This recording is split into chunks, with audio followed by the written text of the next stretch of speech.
So guys, may re-repair tayo ditong ice maker. Dinala ng customer dito, hindi dito nag-yelo. Yan. Hindi dito nag-yelo. Yan o.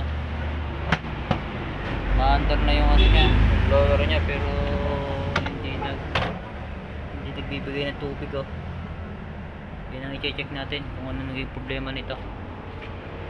Tapos na natin. Walang circulation ng tubig. Possible ang problema nito nandito sa may pinaka pump motor niya, sa water pump. Kaya nagbibigay ng tubig dito sa sa evaporator. Pagaling dito sa pump, didiretso dito ang tubig, tapos didiretso dito sa distribution tube, water distribution tube, tapos dito niya itadalhin sa may evaporator. Problema niya, wala siyang circulation. Ito yung titik natin. Babaklasin muna natin.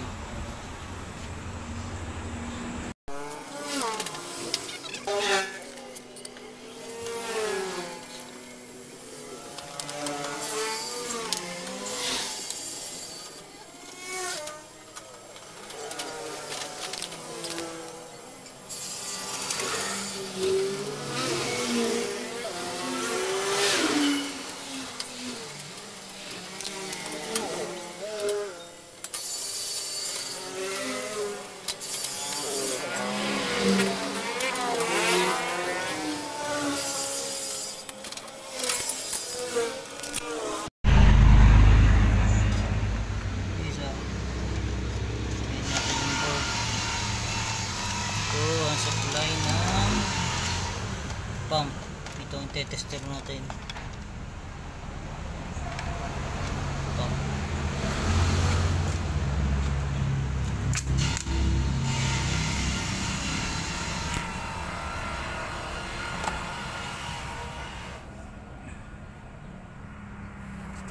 Tester.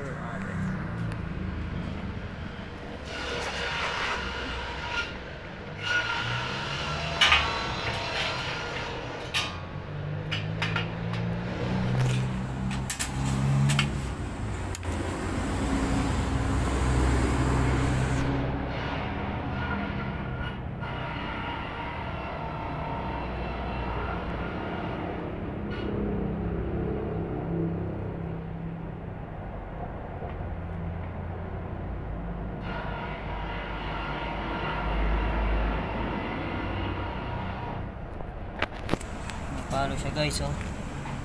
Possible nito stock up tong pump motor.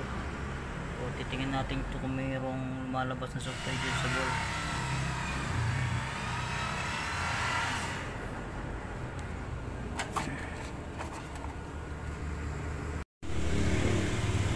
Guys oh, baklas na natin. Baklasin natin ang pump.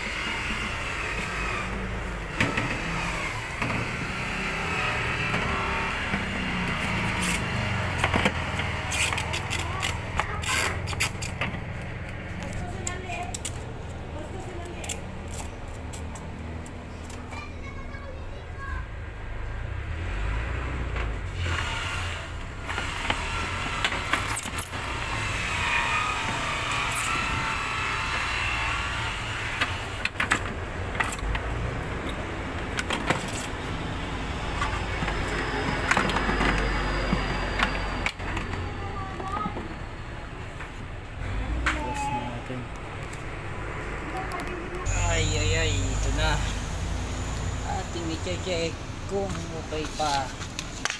Stock up. Ito yung pump motor nya, water pump.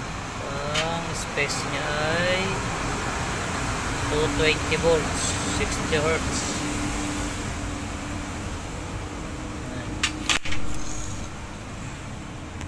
Check ulit natin.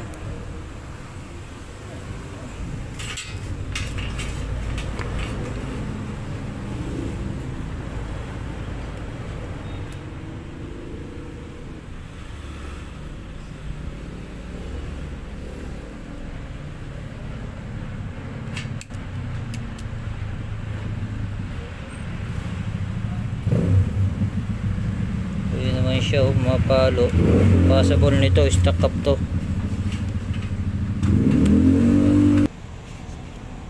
Ito, tatry natin ano, okay naman windings niya. Tatry natin baklasin. Stuck up lang to. Kung talagang wala, kailangan ng palitan to.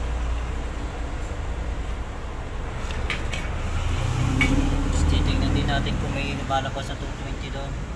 I-actual natin sa may output ng board punta dito sa pump.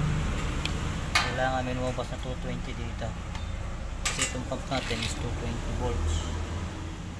220 volts, kaya 220 volts. Kailangan masupply siya ng 220.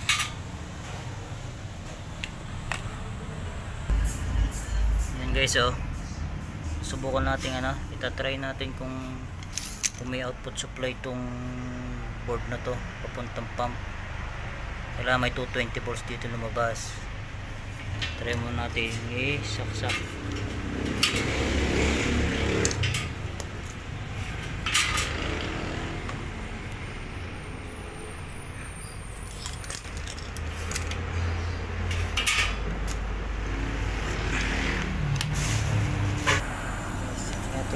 Kung may lumabas sa 220.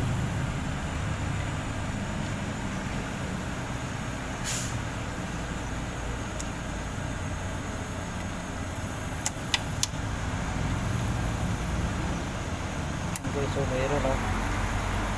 So pag may lumalabas na 220 volts,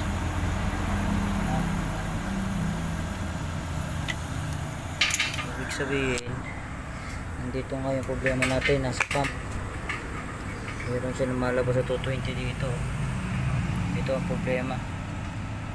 Tingnan natin kung stuck up.